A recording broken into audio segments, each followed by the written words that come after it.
Welcome to Tales, Tunes, and Tomfoolery starring Jerry Springer, along with Gene Galvin and me. I'm Megan Hills. We're recorded live in front of a brilliant studio audience at the Folk School Coffee Parlor in Ludlow, Kentucky. And here he is, ladies and gentlemen, Mr. Gerald Norman Springer. Oh, thank you. Thank you. Oh, no kidding. Oh, you are making me well up. But also, it's so hot in here. I think I'm just sweating. It's a little. It's not the emotion. It's yeah. Big crowd. Big crowd tonight. Because of our music. We have Krystal Peterson, Krystal and the Peterson. Queen City Band here Yeah, tonight. yeah. Well, parts of them, right? We have some down for health reasons. How many came here because of the music? Wow, Jerry, that did not go well for you. I guess it's all us. Who here came here for Springer? Like, No. You people are messed up. Right? Yeah. I'll tell you what. I came here for Krystal. I got to tell you. Yeah, I came for the money. But I got to tell you something. You guys, I was just saying that I have two goals in life, personal goals. One is I'm trying to get enough quarters for Social Security so I can have a dignified retirement. That's one. And number two, I'm busting my ass to finally hit minimum wage. Dream big. And if I could just hit minimum wage. We don't pay minimum wage, do we? No. I could be in trouble. Yeah, that's right. Well, yeah. I'm sure it's lower in Kentucky than Ohio. Oh. I think it is. Am I right? I say that Hold only in the on. nicest way. Yeah. Hey, by the way, Who's here to listen to Krystal again? yeah, right. You got McConnell as senator. Of course it's lower. Yeah, it is. You're hitting him out of the ballpark tonight, here, sir. Ooh, it's unbelievable. But hey, at least Kentucky did really well in basketball. We're safe. Just as good as Xavier. Oh, actually, a little better than Xavier. And Xavier's losing their coach? Do I want Is to that be happening? beaten up on the way out of here? Yeah.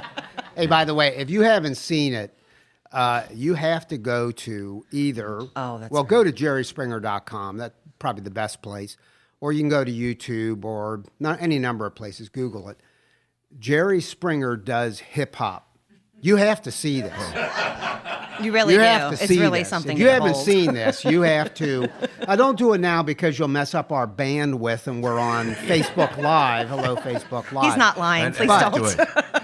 Here's No, what they're- it is. It's kind of mysterious as to where it came from. We're not even going to talk about that. Doesn't matter. But there is a Video of me. Yeah.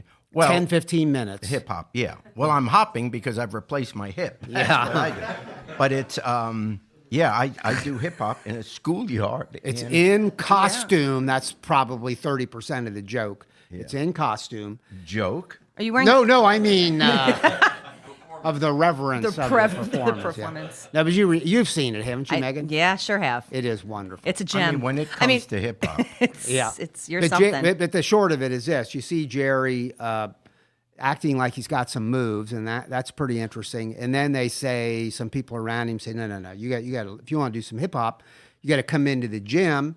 Because Roman Vasquez, a guy from Los Angeles who was a hip hop dancer, former backup dancer for Christina Aguilera and others, so he's the real deal. And he and a couple of hip hop women dancers teach Jerry a hip hop dance, which he performs when it's over, right? It's mostly arm movements, let's be honest.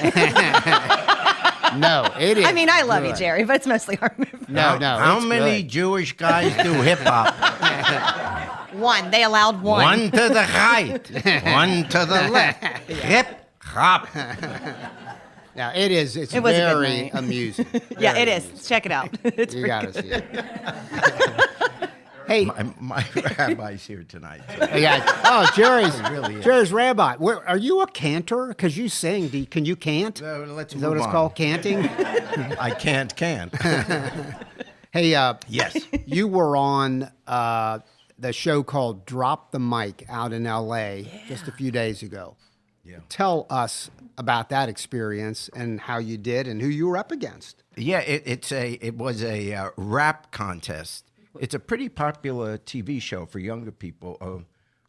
I'm not sure what station's on, but anyway, where two known people rap against each other. Extemporaneously, or Like is I it say, did you scripted? have to No, make this freestyle there, sir? There was no freestyle. Lucky there was any style. And I was rapping against Ricki Lake. Oh, wow. Well, That's they fantastic. pair they pair. God, that's How's great. Ricki Lake doing? And you gotta, and the crowd gets really into it. And yeah, now we taped it, and so I can't tell you Who won? who won. But I will tell you, Ricki was a lot better than me. That doesn't mean she won, but it does mean that Significantly better than Oh you. yeah, I mean they had too many words. Can we ask you like what you had to sing? What did they give Yeah, you? what's What the did they process? give you to rap? Do you script it, or is it? They hand you like You an Eminem can- song. They give you something, and then you can play with it. You know, I knew Ricki Lake when she was Ricky Ocean. Moving right along. Yeah. You did not really say Ricky's that. the hottest mess I've ever seen in my life, and I'm a guy who's hosted all those stripper fights. Yeah, we're done with this. Yeah. We can move on to the next topic. Megan, drop the mic over there. Will you? Drop the mic. Get rid of the mic. It's a lot of visual. I'm sure it is. No. You really had to be there. So I go from hip hop to drop the mic. I think it's great. I am by a the fish way. out of No, water. I think it's Oh, great. it was horrible. In fact, It was horrible, he said. No, it was a good show because it was funny, but it was we have horrible. tried It was hard. horrible. Megan and I have tried this because we're trying to make some money off of you still, but so we have tried to get Failing you thus on far. Running Wild with Bear Grylls. Not a good fit. He's not going to do that.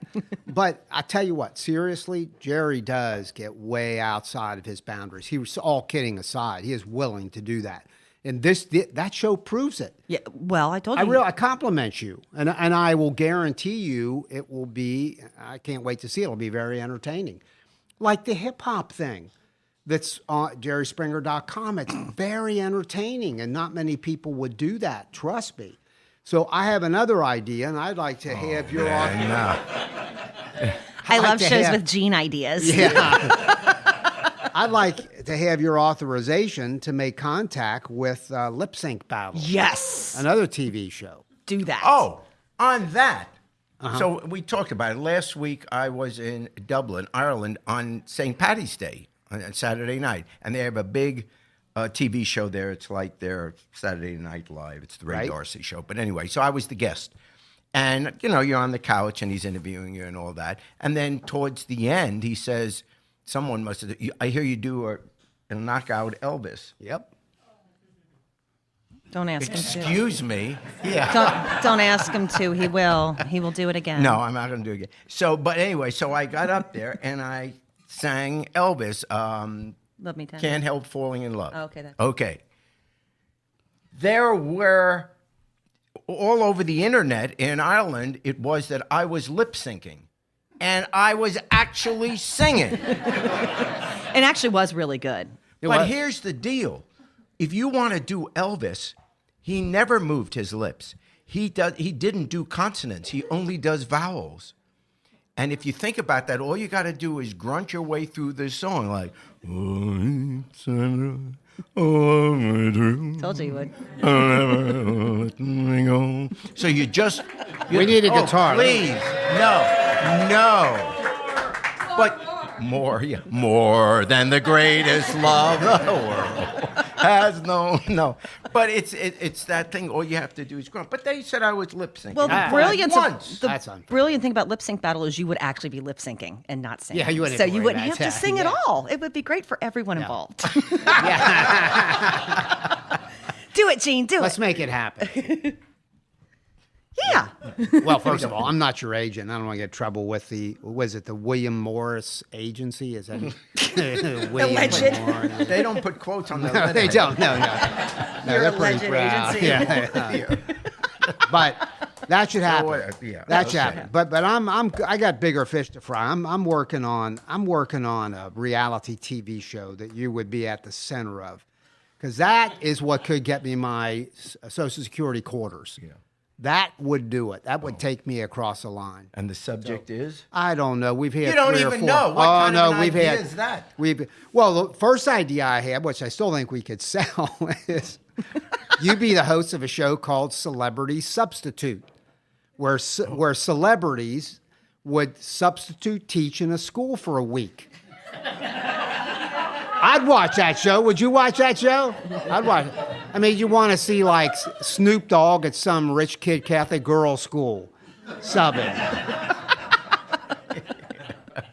I don't know, or Heidi Montag, B-list people. Heidi Montag, How do you remember even her? know who that is, Gene? I'm impressed. What was that called? The Hills. The Hills, yeah. Yeah. But she'd be in some inner city urban school in Detroit, subbing for a week. So that's one show. We got any number of shows. Oh man, just write them all down. Yeah,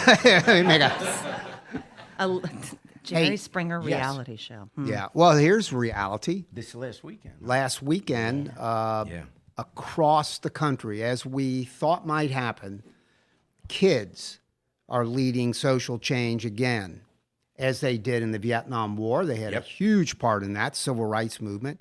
But young people led and stimulated marches, first in Washington, D.C., March for Our Lives. And I love seeing signs being carried in Cincinnati. I was in that one where it said, vote for our lives. So it's going to translate one thinks from one to the other. But you participated. Tell us about Mickey your and experience. I did it down in Sarasota where we live, and huge crowd. I mean, Sarasota's not the world's biggest city, but it was, and you tend to think of it as a pretty conservative city, but no, everyone was out there, and there was such a good feeling about it. But that is a real warning sign, because, people can take their own conscience and feel better about themselves because, I went to that march, and, they're not singing "We Shall Overcome" today, but, it's the more modern music, but everyone was really into the feel-goodness of it. And as has been true of any social movement in this country, what starts out as some group being hurt, whether it's the civil rights movement or the anti-war movement, finally people congregating, other people start to hear about it, they get involved. So a movement grows. But the movement, in the end, always requires some kind of legislation in our society. You had the Civil Rights March in August of '63 with Martin Luther King, and then it wasn't until '65 and '66 that we had the Civil Rights Act and the Voting Rights Act, et cetera. So this takes, same with the Vietnam War. The demonstrations were going on for years before finally even Nixon at the end said, we got to get out of Vietnam. So my concern, and it's not just mine, lots of people, is, wow, how inspirational to see the kids out there, those talks that the kids gave. I mean, whoa, you can't write it because it all came from the heart. That was great. But now you almost, those of us who have been in politics or are old enough to remember, we get more cynical and we start to wonder, oh man, are they ready for the fall?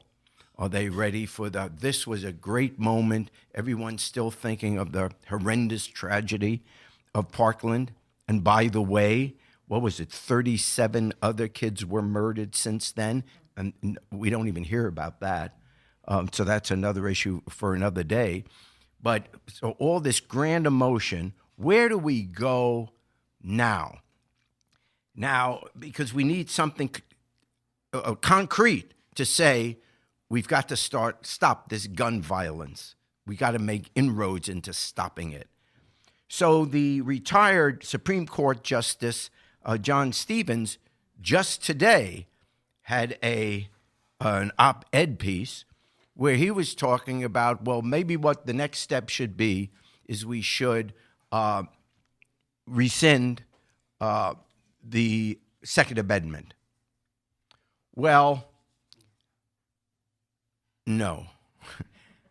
And the reason I say no, if you were starting the world over and we'd have no guns, wonderful. But you got to think of where you want to get to. And I think the damage that is done by talking about repealing the Second Amendment, you will suddenly get a whole host of people who do own guns and yet are perfectly reasonable and willing to have, we shouldn't have the assault weapons. There should be universal background checks. In other words, people that own guns that are reasonable and will support reasonable legislation. If we suddenly now come out and say, repeal the Second Amendment, the extremists are going to say, what did I tell you? They want to take away all our guns. And now we're going to have people coming out voting no, not trusting anything that we're trying to accomplish. So don't get on that bandwagon. It's not a plus. We're hurting our own cause. So that's the first thing I would say. You know, his heart was in the right place, but really he didn't think of the politics, which is not something he would think about as a former Supreme Court justice. But the politics are everything here. Now, on guns, our government does not reflect the will of the people. Why? Well, though most people, by the way, don't own guns. Whatever that statistic is, that 80% of the guns are owned by 20% of the people or whatever, most Americans don't own guns, all right? And 98%, according to the polls, support universal background checks. You don't find any reasonable person saying there shouldn't be background checks.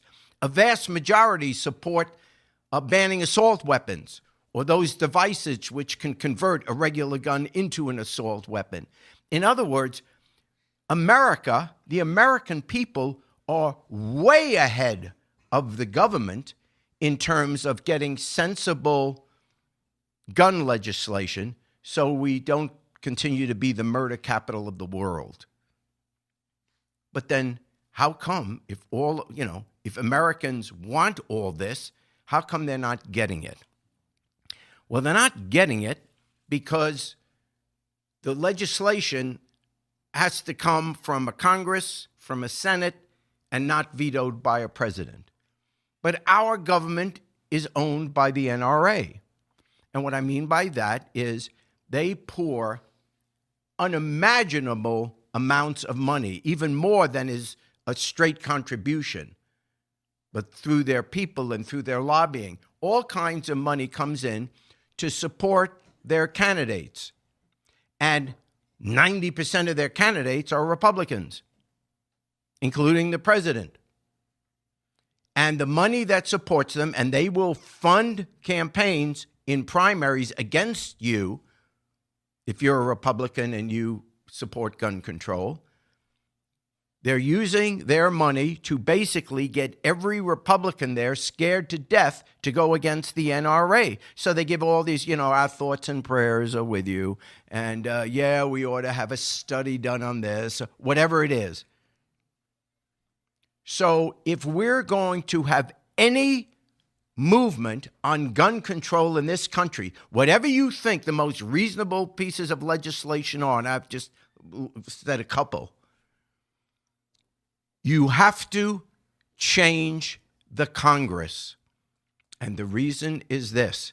It isn't enough to say, get out and vote, because now I'm going to be partisan, and I think you must be partisan even if you're a lifelong Republican. If guns are your issue, this November, you have to vote Democrat. If you don't care about any improvement on the gun legislation, then go ahead and vote as you normally would. But if you are really concerned about getting serious gun legislation in this country, it can only happen if the Democrats get the majority in Congress. And let me explain why. It isn't just this impeachment thing, because impeachment is going nowhere. Even if you got a Democratic Congress that could vote impeachment, the Senate is not going to have 2/3, because that's what you need to vote them out. That's not going to happen. So, unless we find out something we don't yet know. So forget that. But the reason you have to have a Democratic Congress, for example, on gun legislation, is whichever party is in the majority in Congress or the Senate, they automatically get the Speaker of the House and the chairman of every committee. It is the committee chairman that decides whether you're going to have a hearing. It's the committee chairman that decides whether or not something can come out for a vote. So Democrats can have all these great ideas about legislation, and then the kids wonder, along with their parents, how come we never get to vote on this? How come we don't get a Congress that reflects the public? The reason is committee chairman won't permit the bills to be voted on. The day we have a Democratic majority Congress, we have Democratic committee chairmen or women, and then each of these pieces of legislation can be up there for a vote. And all of a sudden, NRA has less oomph, because all of a sudden, every American will see how you vote on this legislation. Don't you see? Your congressmen, they can get away with these nonsensical speeches and comments and that don't go anywhere. Why? Because they never really have to vote on it. You're giving them a free pass. So, if guns are really the issue for you, then this election, you become a one-issue voter. You want to go back later on to being a Republican, that's your business, your political philosophy, we'll debate that, that's great. But if you are serious about what these kids were saying, and not just, oh, wasn't it wonderful, and oh, that one speech with the 6.5 minutes of silence, and then everyone with tears in their eyes and all that, absolutely that was true. But it will get nothing done unless we have a Democratic Congress. Yeah. All right, we are a little packed in here tonight, so I'm going to ask Krystal Peterson to go ahead and come on up to the mic if she can find her way through the crowd, because we are packed like sardines. Can I ask my rabbi how I did for a sermon? It got 6. A 6 out of 10? Out of 7. Okay. So like we said, Krystal is coming to the mic this evening, and we have some folks that are out because of sickness. Is that correct? Yes, that's right. So it's you and Casey tonight. Just me and Casey. Excellent. Well, tell us a little bit. We've heard from you recently. You guys were the recipient, most recent, from the Music to Life grant. So tell us a little bit about where you're going with that and what you're going to be singing for us tonight. Yeah, we are just in the planning stages right now, just talking about how we're going to get into the project and, you know, the project plan, if you will. I don't know if you work in a place that Project planning talks post. about Oh, the yes. project management of a thing and all that stuff. We're just doing a flow chart right now. We're just getting Exactly. it down on paper. We're in flowchart Yep, mode. absolutely. But we're really excited about getting into it. I mean, we talk almost every other day about, you know, the potential, and it's essentially what, if you don't know, it's what we're going to be completing is a modern day civil rights project, which we hope will convey the values of the current dialogue. And you're going to be working with the Cincinnati Underground Freedom Center, is that correct? Yes. Excellent. Yes.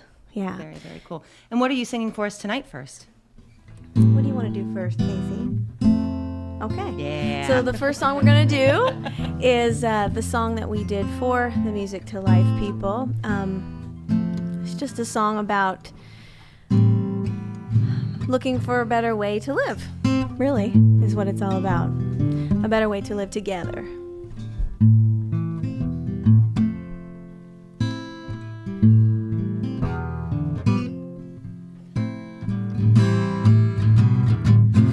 You see the bones dry at my feet. Why do you shoot before you speak? Leaving every street you keep weeping. You must hate answering to me. You are a modern Pharisee with your bloody eyes of greed while we're weeping.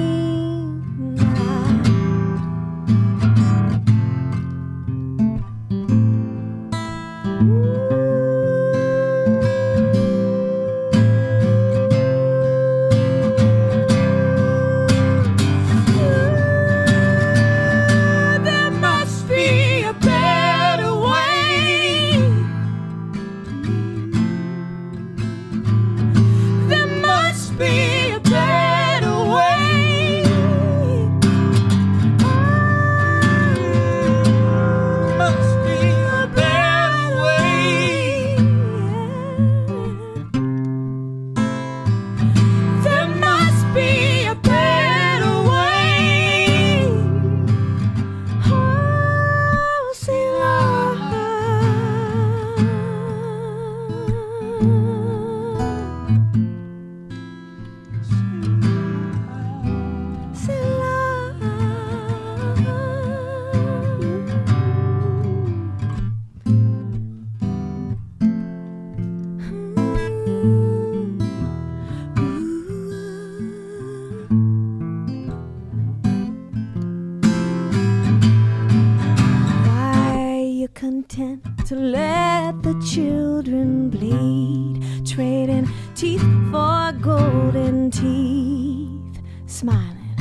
right at your deceit.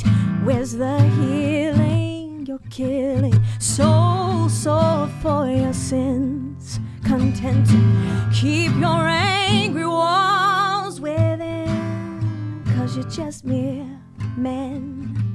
I said you're just mere men.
So we've heard a lot about recently what you guys have been working on together for this Music to Life. So what else have you and your band been doing, Krystal, outside of everything with this podcast? Well, I've been working on a lot of new creative stuff, getting into the studio and starting to plug away at some new material. I tend to like to move at a fast pace. I feel like my work is all seasonal, so it excites me to move from one thing to the next. Yep. And so I'm working on doing more with Casey, actually, and then also doing more of a jazzy record. Oh, cool. Because jazz and improvisation is really my heart. The unknown part of music excites me. The thing that you haven't heard in the moment, you know? The song might be arranged and planned, but it's what happens spontaneously now with you guys here that makes it music for me. And so I'm really excited to get into that and do more of the... We're very excited to When hear you it. guys- That's so cool. Thanks. Casey, when you first came to Cincinnati area, didn't you work in the Krystal Peterson and the Queen City Band playing tenor saxophone? No, I'm doing that right now. Okay. Yeah. So that's not part of the history. No, I came up here and played for Shadowbox Cabaret. That's right. I was doing sketch comedy here in Cincinnati. But just in the last 2 years, I've joined Krystal's band as a horn player. I knew her husband, Daniel, who's the drummer in her band, for a couple of years before I ever got to meet Krystal. And as soon as we met, I saw her on stage and I said, "Man, I'm singing with her. That. That is it. I mean, you kidding me?" Yeah. And so I cheated my way into her band by telling them I played horn. Yeah. So I told them I play horn and stuff. So I joined their band as a horn player, and so I'm playing saxophone in their band. Very good player, by the way. Oh, Yeah. well, we've I wouldn't heard go that about- far. But you did comedy? Yeah. Casey. I tried to do comedy. You got no? No. Try the hearing aid joke, Casey. That's the true test of comedy. Is If you can make that them joke laugh? happen. No, Hearing a honestly, joke. last night. No, I did. That's my degree. I have a degree in theater. Man. Yeah. Yeah, because last night Professionally I funny. couldn't get any sleep. I just didn't sleep. And then I finally went to sleep. I dreamt I was a muffler. I woke up exhausted. So, Krystal, what do you have for us next? What you got for us? Please. We're gonna do one of What? Casey's songs. What? You got a better one? We're gonna take. We're gonna take that mic away from you, sir. That was We're gonna do a tune of mine. We'll probably re-record this song with the whole Queen City band. We do this one out. Krystal and I have been sharing gigs together, which has been great. We go into a town and the Queen City band does half of the show, and then the Queen City band backs me, and we do my songs for the That's other so half of the cool, show. yeah. It's really, really fun. And so we've been kicking this song around, and she and I have turned this into a little duet. So let me tune up. Sorry for the delay, Jerry. I know you like to stay on time. more on time than in tune. That's my singing. But I'm there. You made it funny. Look at you. 2 jokes.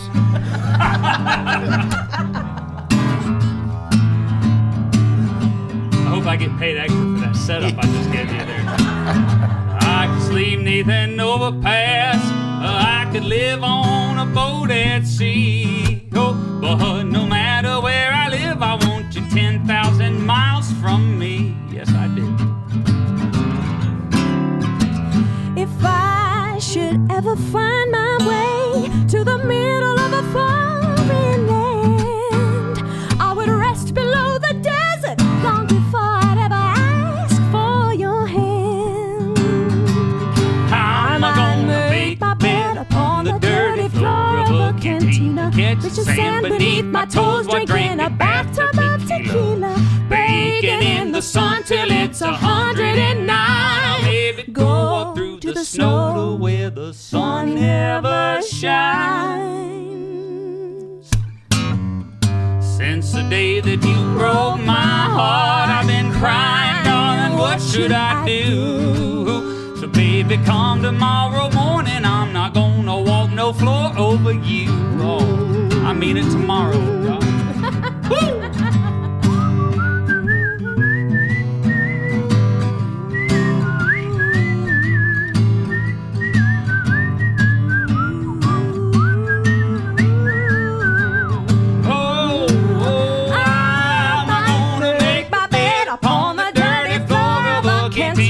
Watch your sand beneath my toes. I drink a bathtub of tequila. Baking in the sun till it's 109. I'll go up to the snow to where the sun never shines.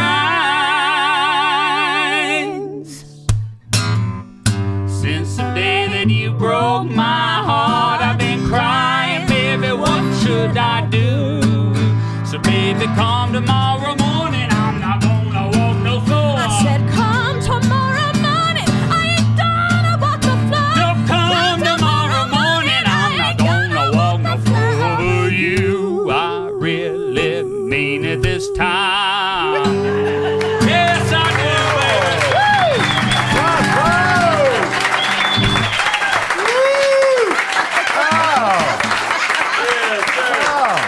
Thank you. Comedy. Excellent, excellent. It's such a treat to have you guys on here always, Krystal and Casey. I mean, you know, you just kind of live here. Feels like home here. I do Yeah. kinda live Is here. this your third time on, Krystal? Yeah, I think Is it? so. Well, it's always good to have you back. And Yeah.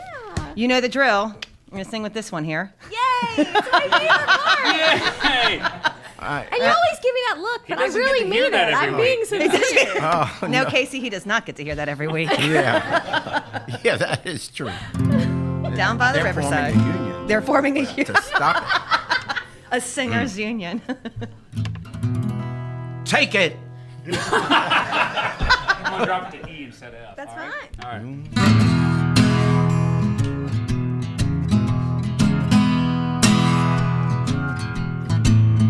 Gonna lay down my burdens down by the riverside. Down by the riverside. I said down Down by the riverside.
Tomfoolery, recorded live at the Folk School Coffee Parlor in Ludlow, Kentucky.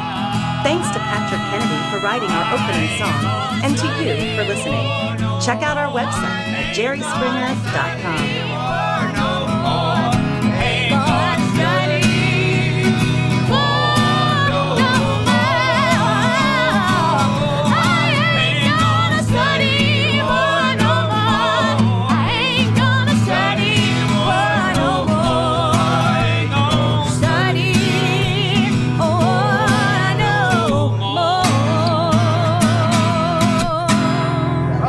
Y'all come back now, you hear? We first did that in Cuba. Yes, sir. We sang it on the wall. in We Cuba. sang that on the